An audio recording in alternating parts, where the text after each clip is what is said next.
Et bien salut tout le monde, donc nouvelle vidéo aujourd'hui.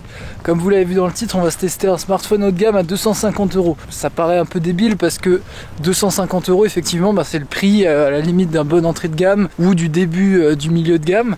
En fait moi le smartphone dont je vais vous parler aujourd'hui c'est le Xiaomi 12. C'est le haut de gamme de chez Xiaomi d'il y a 2 ans. Alors il y avait le 12 Pro qui était au-dessus. Le truc intéressant, c'est que j'ai remarqué que ce Xiaomi là, sur le marché de l'occasion et même sur le marché du neuf, on le trouve vraiment pas cher pour ce Noël 2024. La preuve, je l'ai acheté 249,99 € sur Amazon, neuf, sous blister avec tous les accessoires, vendu directement par Amazon. Et au final, on se retrouve avec des caractéristiques plutôt intéressantes pour un smartphone à 250 €. Définition haut de gamme, des prestations photo qui sont plus que convenables, de la charge sans fil, une bonne puce plutôt puissante, de la 5G. Honnêtement, il y a de quoi un petit peu en discuter de ce smartphone là. Et je pense que pour cette fin d'année, ça peut faire un atout très sympa.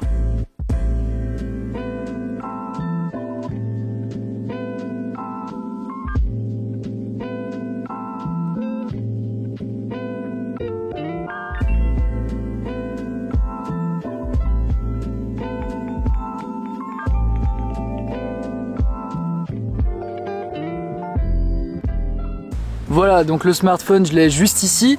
Donc comme j'ai pu le dire précédemment, ce qui rend ce smartphone intéressant, c'est clairement son prix, 249 € pour des prestations haut de gamme comme celle-ci.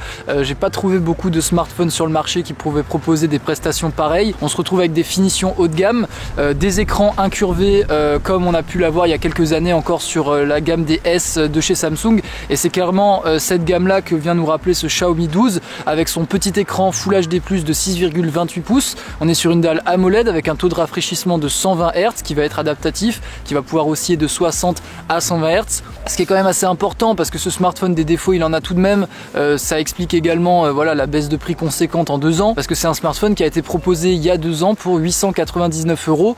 2 ans c'est pas si vieux que ça, c'est un smartphone qui a reçu encore les dernières mises à jour de chez Xiaomi et qui est encore parfaitement fonctionnel sur le terrain de toutes les applications. Avec sa puce Snapdragon 8 Gen 1, clairement il y a encore la plupart des jeux qui vont venir tourner dans des graphismes plutôt élevés.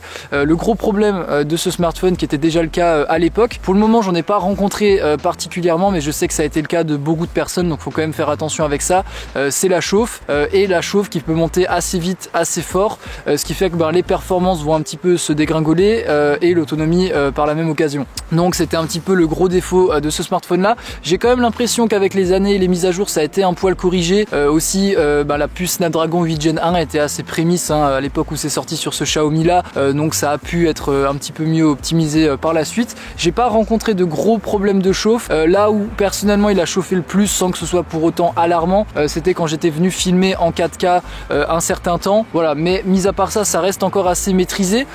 Au niveau voilà, des caractéristiques, on va avoir des haut-parleurs stéréo qui vont être signés Harman Kardon. Faut toujours faire un petit peu attention avec ces marques très connues dans le milieu de l'audio, comme on a pu en avoir par le passé. Idem pour les certifications sur les appareils photo. C'est pas parce que les derniers smartphones de chez Xiaomi sont certifiés Leica que c'est les meilleurs sur le marché. Google, Apple et Samsung font encore mieux sur le marché de la photo que Xiaomi. Donc voilà, il faut pas se laisser forcément avoir par les certifications. Les marques chinoises telles que Vivo, Xiaomi, Oppo, etc. ont tendance à aimer collaborer avec ce genre de marque là. Ça peut se comprendre, ça fait un bon argument marketing, mais à mes yeux ça reste que du marketing. Le plus important c'est ce qui se passe sur le terrain. Alors là on a une espèce de Mustang qui vient de démarrer. C'est pas vraiment... Finalement je suis parti sur le terrain de l'audio, donc on va continuer. Les haut-parleurs sont plutôt bons. On est sur des haut-parleurs stéréo, le son est plutôt correct pour cette taille de smartphone là. On va pas avoir une caisse de résonance à l'intérieur du boîtier qui va être suffisamment importante pour avoir du bon son, mais pour autant ça reste très correct. Ce qui reste un petit peu dommageable je trouve, c'est l'emplacement qui a été choisi pour placer ces haut-parleurs là. Alors comme dit, on est sur un smartphone compact, donc on n'a pas forcément 36 000 possibilités, mais là c'est vrai que c'est placé en fait en bas sur le côté, idem pour en haut. Donc au final on se retrouve avec souvent les doigts qui vont obstruer les grilles des haut-parleurs. voilà, c'est pas très grave en soi, mais fallait le souligner quand même. Au niveau de la charge, on est sur du 67 watts, ce qui est plutôt correct hein, pour un smartphone de ce gabarit là. Ça fait en tout cas même mieux que ce que Samsung propose encore aujourd'hui. Chargeur fourni dans la boîte, c'était encore la belle époque, et on a même une coque transparente qui est fournie également dans la boîte, donc ça c'est plutôt cool. Et au niveau de la charge sans fil, parce que oui, ce smartphone possède la charge sans fil, c'est une caractéristique quand même pour ce prix là qui est plutôt intéressante, et surtout on est sur de la charge sans fil 50 watts. Alors il va falloir s'équiper d'un chargeur sans fil rapide de chez Xiaomi pour que ça puisse fonctionner. Après voilà, la charge sans fil, je vois pas trop l'intérêt à ce qu'elle soit rapide. Je trouve ça plutôt bien pour gagner quelques pourcents en le posant sur son bureau ou pour le recharger éventuellement sur sa table de chevet. En tout cas, la charge sans fil est présente, ça c'est plutôt bien. Et on a aussi la charge sans fil inversée. Si vous avez des accessoires compatibles charge sans fil, ça peut être pratique pour gagner quelques pourcents pour les transports en commun avec les écouteurs sans fil. Donc c'est aussi bien qu'on ait ça. Sur la partie photo, ce qui va peut-être vous intéresser également, on a un capteur principal juste ici de 50 millions de pixels, voilà, qui va avoir une ouverture plutôt correcte et qui donne des résultats plutôt intéressants, vous allez le voir dans quelques instants. Le second capteur, c'est un ultra grand angle de 13 mégapixels. Alors on n'a pas une définition aussi importante que le premier, donc forcément les résultats seront un peu moins bons. On a aussi un petit peu de déformation, pour autant je trouve que le capteur en plein jour est encore plutôt bon. Et le dernier capteur, c'est un capteur macro de 5 mégapixels, autant dire il n'existe pas. Prendre des photos macro à part à la limite pour rigoler, voilà, ça va pas rendre grand chose. Donc bon, ce dernier capteur là, oubliez-le, il ne sert pas à grand chose. On a de la 4K 60, de la 4K 30 et également de la 8K en 24 images secondes. Bon, c'est pas un usage qui va forcément intéresser beaucoup de monde, surtout que ça prend de la place dans le smartphone. Dans mon cas, c'est que un 128 Go, donc ça va venir vite le remplir. Surtout que je le rappelle, sur ce smartphone là, vous n'avez pas la possibilité de venir étendre via un port micro SD. Voilà, du coup ça risque de se remplir assez vite. Chose par contre plutôt intéressante, c'est avec le mode vidéo pro, vous avez la possibilité de venir filmer en log. Donc pour ceux qui ne savent pas ce que c'est le log, c'est un profil d'image qui va venir désaturer complètement votre vidéo et qui va vous permettre derrière en post-production de venir étalonner proprement à votre guise. Donc ça peut être pas mal si vous voulez utiliser ce smartphone en complément d'une caméra pour un reportage ou une vidéo YouTube, si vous voulez l'utiliser comme caméra secondaire ou une caméra making of, peu importe. Ça vous permet d'avoir une colorimétrie assez similaire entre vos deux caméras et d'avoir un résultat au niveau des couleurs qui est plus intéressant. Encore une fois, c'est pas pour tout le monde, mais je tiens quand même à le souligner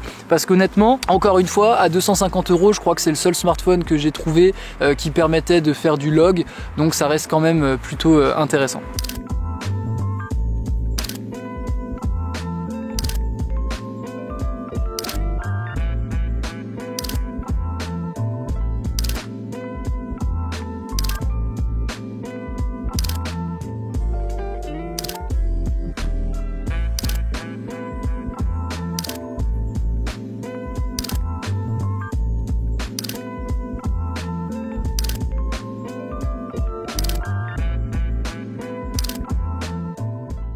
Voilà, donc là je suis actuellement en train de filmer avec la caméra arrière de ce Xiaomi 12, donc on est sur le capteur principal équivalent 24 mm. Je suis en train de filmer en log, donc je vous ferai un petit avant-goût avant colo, après colo.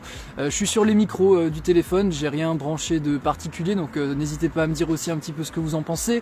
Il y a un petit peu de vent, il y a des voitures qui passent juste derrière. Franchement, au niveau des résultats, je suis pas trop inquiet. Franchement, la plage dynamique est plutôt bonne.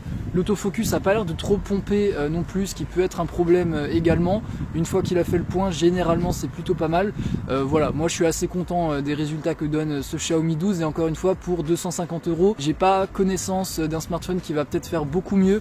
Si vous partez du côté de chez Apple avec des iPhone 10R, des iPhone 11 qu'on va commencer à retrouver dans ces prix là, les résultats sont certainement un petit peu mieux, bien que vous n'avez pas la possibilité de venir filmer en log. Les résultats seront tout de même peut-être un peu mieux, mais il faut quand même voir après par la suite. C'est des smartphones qui commencent à dater un petit peu, donc au niveau du reste de ce que peuvent proposer ces smartphones là, que ce soit au niveau des prestats de l'écran et des prestats de la performance, on sera en dessous de ce Xiaomi 12 là, donc c'est pas quelque chose que je vais vraiment considérer comme viable, mais en tout cas les résultats sont plutôt pas mal, et pour des vidéos de vacances ou des vidéos pour lancer une petite chaîne YouTube, etc., ça sera franchement pas trop mal, donc quand même assez content des résultats.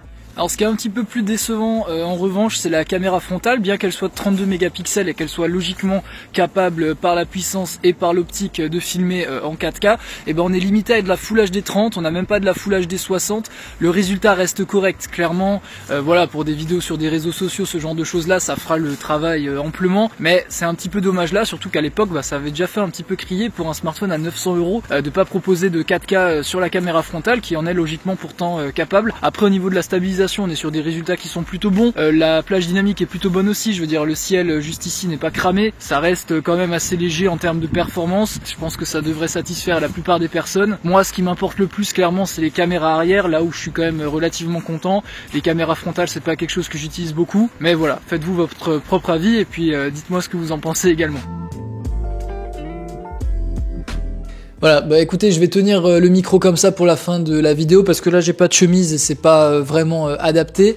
Déjà je suis rentré, il faisait clairement un peu trop froid dehors, du coup on va finir cette vidéo dans mon salon. J'espère en tout cas que ça vous plaît, il n'y a pas encore tout qui est décoré, ça fait très blanc hôpital, mais j'ai un très bon canapé qui va peut-être servir dans de futures vidéos. Voilà, j'ai été content de vous présenter cette vidéo, c'est certain que c'est pas celle qui marchera peut-être le mieux, mais voilà, pour les personnes qui cherchaient un smartphone avec des prestations plutôt haut de gamme dans un prix contenu, on en a trouvé un aujourd'hui, donc voilà, j'espère que ça vous aura plu. N'hésitez pas à vous abonner et à activer la cloche des notifications, ça vous permettra de ne pas louper mes prochaines vidéos. Et puis en tout cas, moi je vous souhaite une belle fin de soirée, de bonnes fêtes de Noël si je vous revois pas d'ici là, et puis à la prochaine pour une nouvelle vidéo. C'était Joshua, salut!